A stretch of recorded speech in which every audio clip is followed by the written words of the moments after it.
Hello everyone, just a quick disclaimer before we get started.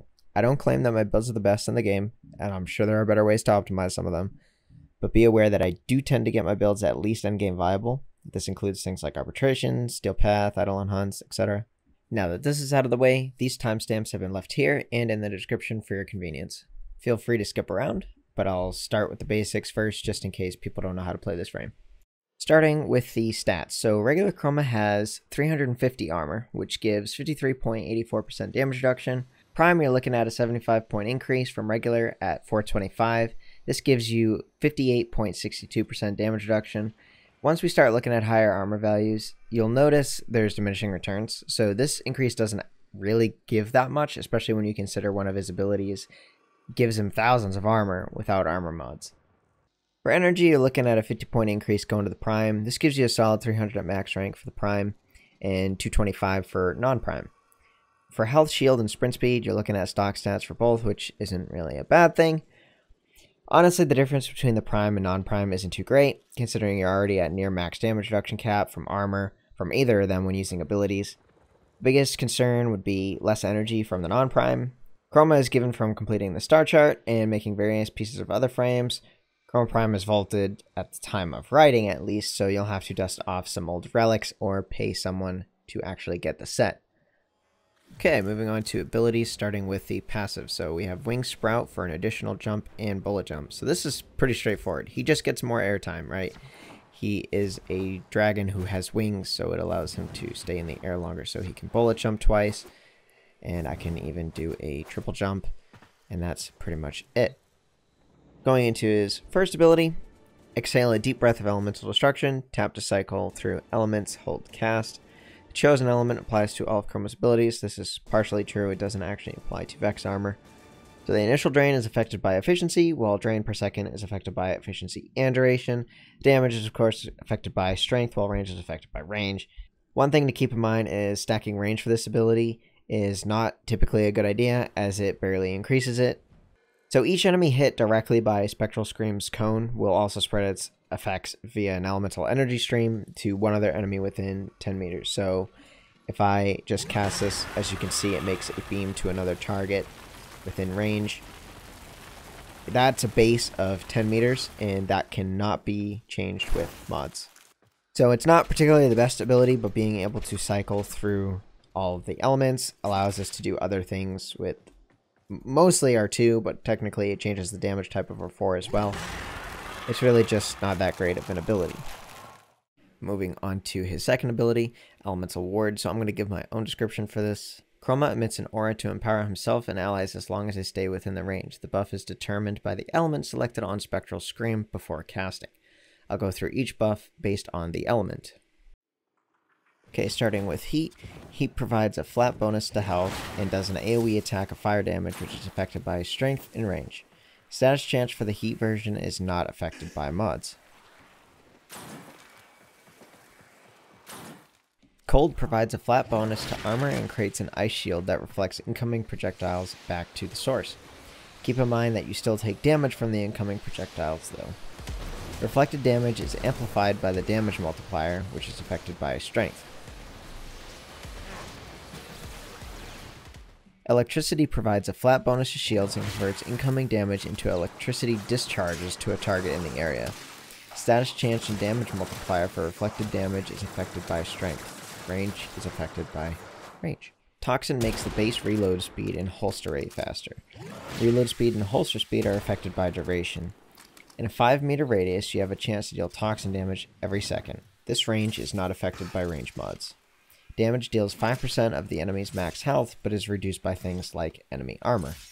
Status chance is affected by strength mods.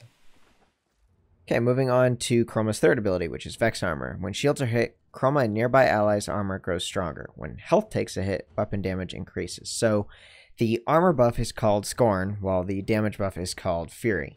This is actually a pretty simple ability, but is definitely Chroma's bread and butter. Damage and armor increases with strength, and armor mods increases bonus armor even further, but it's pretty overkill because of the diminishing returns on damage reduction for armor. It's also worth keeping in mind that this ability's damage is calculated very differently from things like Eclipse and Roar. So if I just activate this, My shields take a hit, scorn goes up. Now that my health is taking damage, I am getting the Fury buff, which increases my damage. Okay, moving on to Chroma's fourth ability, Effigy. Chroma sheds his pelt into a sentry. It cuts your armor in half and makes you 20% faster.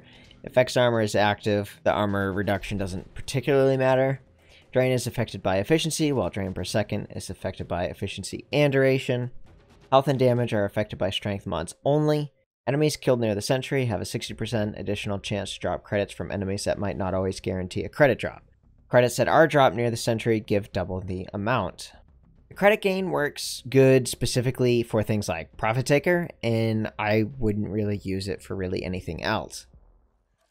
So when deployed, the effigy releases a stun within 30 meters, which is not affected by range. In my opinion, this stun is really the only reason why I've ever hit this ability, as you can see, and it also does a knockback effect like that. It just tosses everything out of the way. Depending on the elemental alignment you choose is the damage type it will do. Now that the abilities are out of the way, we're going to go over his augments. So starting with Afterburn. Spectral Scream augment. Upon deactivation, Chroma will launch an elemental projectile dealing 100 damage for each second the ability was active, to a maximum of 500 damage.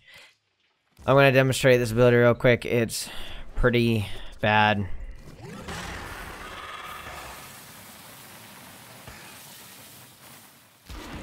As you see, I deactivate it and it, yeah, it does. Okay, look. This augment sucks. It has a damage cap, which kills an already dead augment. Nothing about this augment works. Trying to add bad damage to an already bad ability doesn't work. This is, however, a conclave augment, which I don't play and can't say if it's any good. In PvE, it's definitely useless. Moving on to his second augment, Everlasting Ward. Elemental Ward augment. Allies that leave the radius will retain the effect for 100% of the remaining duration. This is actually not that bad because if you see, our Elemental Ward doesn't have a very good range. It tends to just be hard to fit it on builds, but I can totally see this being used to a good effect since the range on Elemental Ward is pretty bad. In my opinion, it's just hard to justify an entire mod slot to band-aid a range issue on this ability. Moving on to his third augment, Vexing Retaliation. Vex Armor augment. Taking 150 damage will trigger a 9-meter burst. Shield damage will cause a puncture status effect, while health damage will cause a blast status effect. So this augment is really bad. That's the puncture proc, which did nothing. There's the blast proc, which also did nothing. There's just literally no reason to use this, like, at all. It does pitiful damage. Just don't run it. Moving on to his next augment, Guided Effigy. If it's an Effigy augment, cast and hold to make Effigy move to your aim point. Deals 2,000 damage a second to enemies in its path and roars on arrival, stunning nearby enemies. It's okay. There's really no reason to use this.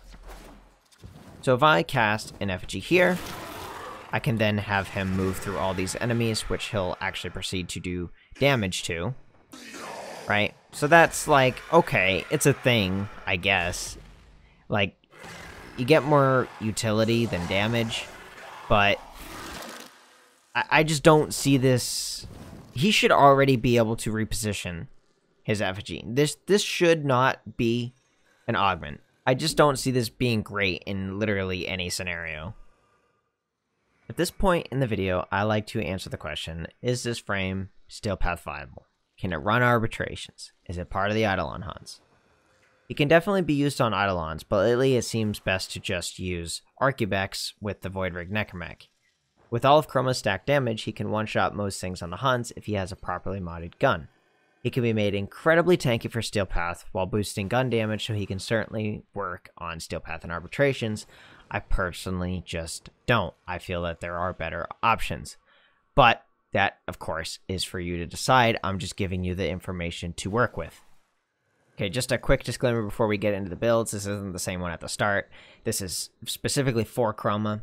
For the builds I'm going to be showing, I'll have 3 variants of each. So I'll have my version, which is compatible with the other builds I do. and I'll have a full spec version, which means it is entirely focused on just that build and you won't be able to do the other builds. I'll also have a non-Umbral version that doesn't take Umbra Forma, but will be compatible to add an Umbra Forma later. The non-Umbral builds will also all be compatible with each other, so you won't have any issues there. And a quick thing to mention before we get into it is I am not using Umbral Fiber on any of these, and the reason is because diminishing returns. Having extra mods for armor is absolutely pointless on Chroma. He gets pretty much no benefit. If he does, it's only like within, you know, the few % damage reduction because of those diminishing returns. There's a whole formula on the wiki, and here it is if you want to test it out for yourself. But when you're using Vex armor, you already have a ton of armor. You don't need extra to top it off. You're already like well over the diminishing return line. Like, you're not getting any extra benefit for having these mods. And with all that out of the way, we can get into the builds.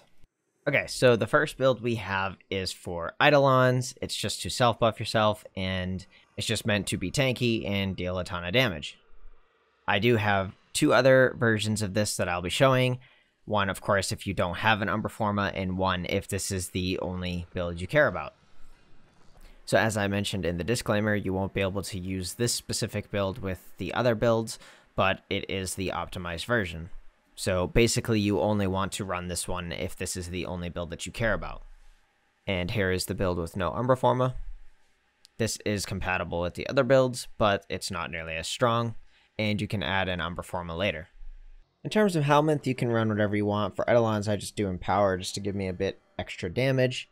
Moving on to Formas, you only need 3, so you would need the Umbra Forma and 2 Matter Eye polarities, which one of those is going to replace an Airman polarity. In terms of mods, we are using Deadeye as the aura. This is if you're doing an actual Eidolon hunt. You don't actually need Deadeye. You can put whatever you want here based on what you're doing, what you're using. We have 2 Umbra mods to boost each other for extra health and strength. We're not using Fiber here for the same reason I mentioned in the disclaimer, but however, we are using Adaptation because that actually does give you a lot more damage reduction compared to more armor. Narrow-minded to give us as much duration as possible. Pretty much all of his abilities are duration-based, so that's important. We can sacrifice range because, well, we're just trying to buff ourselves. Transient Fortitude to just push as much strength as we can. Blind Rage, even more strength. Hunter Adrenaline, this is an option slot. I like to personally get energy back when I am taking damage because typically in the things that I run, I'm taking a lot of damage. So this means that I don't have to spam pads nearly as often. You can replace this for things like continuity. Augur Secrets to push our damage even further. Of course, in this one, in the Exilus, you can't actually fit anything. You can do like an unranked Power Drift or something. It doesn't really matter. Again, that is what the full spec build is for. To go over Arcanes, it really depends what you're running. Guardian isn't necessary. I've already mentioned why armor isn't needed in the disclaimer. So you could run things like Grace if you have it, or anything to buff your weapon damage. It really doesn't matter. Going into some of the miscellaneous requirements, you obviously are going to want a sniper for Eidolons, or, you know, maybe an explosive weapon for regular missions if you're doing Steel Path or whatever. Operator School, when you're going into Eidolon hunts, typically you're going to be running a support as Inaro, dropping Inaro Wisps for your team to deal damage to the shields while you deal damage to the Eidolon. So let's go into a quick how to use. So basically, if you do have Empower, use that before your 3. And then you hit your 3 and that'll give you more. And then you can also hit it before your Elemental Ward, which will also give you more. And I'm not even going to show gameplay for this. I'm just going to show quickly how it really works. As you can see, that is a lot of tank. He is taking a lot of damage, and he'll give you a ton of damage. I really don't have any reason to show gameplay for this, including Eidolon hunts, because it's so straightforward, and I don't actually use him on the hunts. The second build we're going over is meant to give support and buffs to your team. I do have 2 other versions of this that I'll be showing. One if you don't have an Umbra Forma, and one if this is the only build you care about. So as I mentioned in the disclaimer, you won't be able to use this specific build with the other builds, but it is the optimized version. So basically you only want to run this one if this is the only build that you care about. And here is the build with no Umbra Forma. This is compatible with the other builds, but it's not nearly as strong, and you can add an Umbra Forma later. In terms of helmet, you can run wherever you want. For this build, I really don't use this build, so I don't really have anything ready for it. But you can put whatever you want if you do have access to helmet. In terms of Forma, for my build, you're looking at an Umbra Forma, as well as 2 Materai, and one of those Materai is going to replace one of the stock Neremans. In terms of mods, we're going to start with the Aura. Growing Power is pretty obvious, so obviously we want as much strength as we can put, and that helps push it a bit further.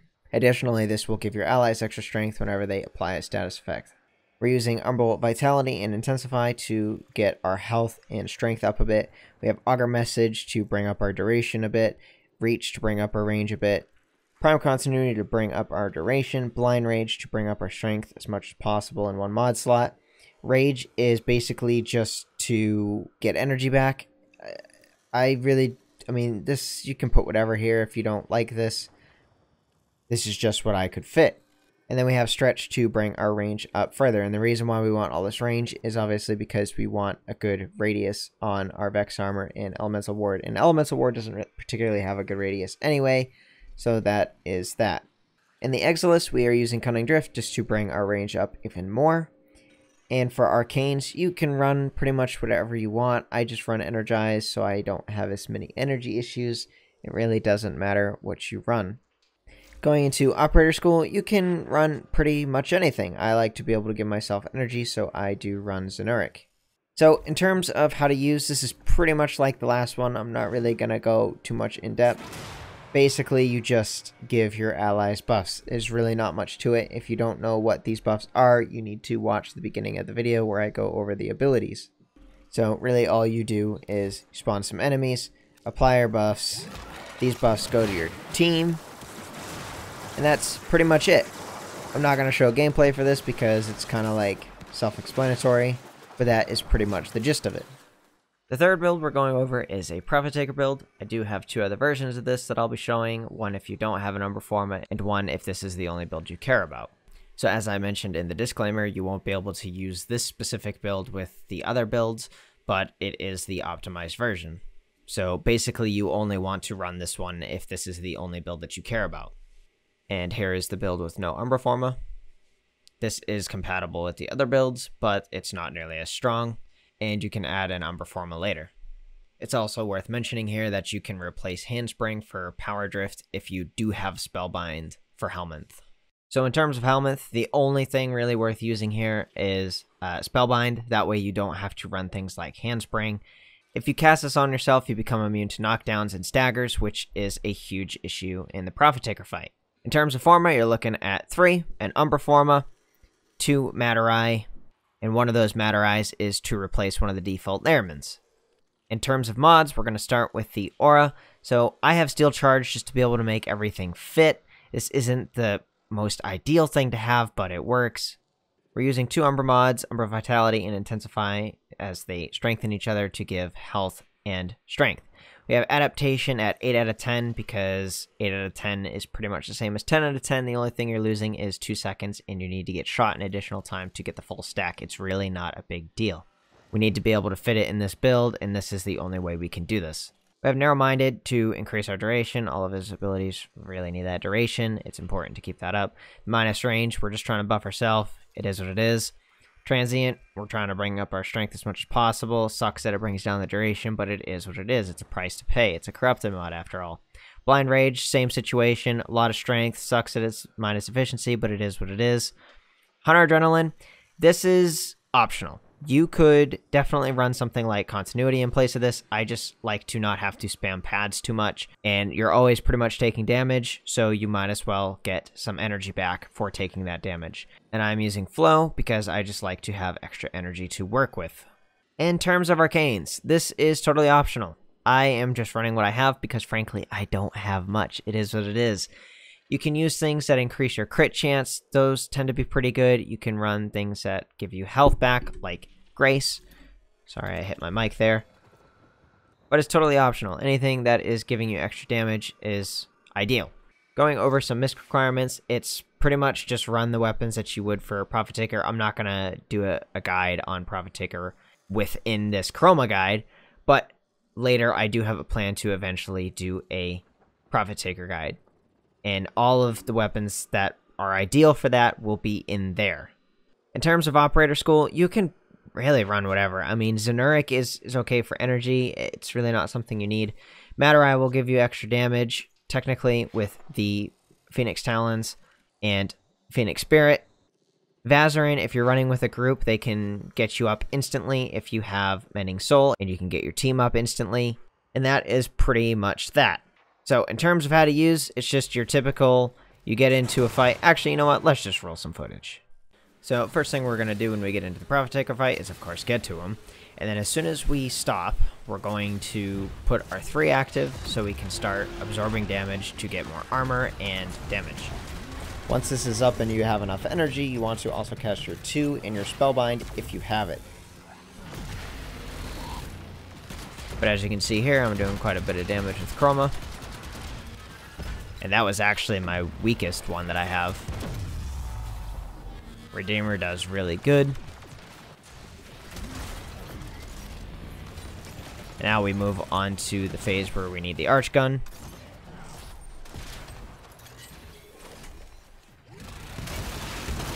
And that takes care of it quite nicely. Now we move on to the Pylon phase. Normally you can just dash to each one or use Archwing to get between them. In my case, I have the Zenith, which is a login reward weapon, and I can actually shoot through walls and shit to get to them, which makes it significantly easier. Again, this isn't a guide on Profit Taker. I'm just kind of explaining like how it usually goes with Chroma. Again, back onto the legs. And that's half health on the Profit Taker. I get Slash, which is one of my weaker status types, and then Magnetic, which is a one-shot.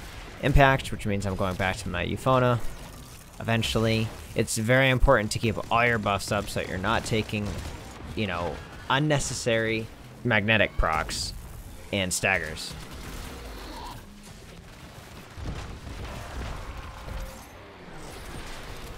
So again, that was a quick meld, so now we are moving on to the leg phase again with the Arch Gun and 25% health left. It's a super easy fight, so I might as well just show the entire thing.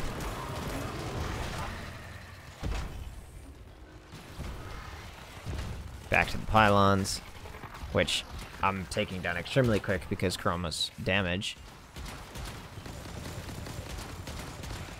And, you know, because I can hit through walls and shit.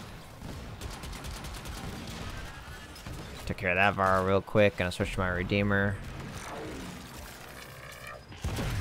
Eventually, when my brain starts working. There we go. And then I actually don't have electric, so I have to swap it with my operator. And then I get into Arcubex, or the Void Rig, to use Arcubex. Couple more shots, and now I switch back to the Arch Gun again, and that's a kill. So that's under 4 minutes. I mean, it's important to know the mechanics, but having a build definitely helps. Now, in the end here, we want to wait about 7 seconds, and then deploy, actually a little bit longer, and then deploy our effigy. And that effigy will actually allow that the credits that drop from this fight to be doubled. So you see there I got 250,000. Normally that's only 125,000. Chroma just doubles it. It's insane. It's like the only good use for that ability. And that is the Profit Taker fight. And it is also the last build. So that is Chroma. Yes, he works on just about all content. I just don't particularly enjoy playing him, except for the few niche scenarios where I actually need him. If you enjoyed the video or it helped in any way, please leave a like, and if you're looking forward to future content like this, subscribe and stay tuned. If I missed anything or you'd like to leave some feedback, leave it down in the comments. I appreciate all the support. Thanks for watching, and I'll see you in the next one.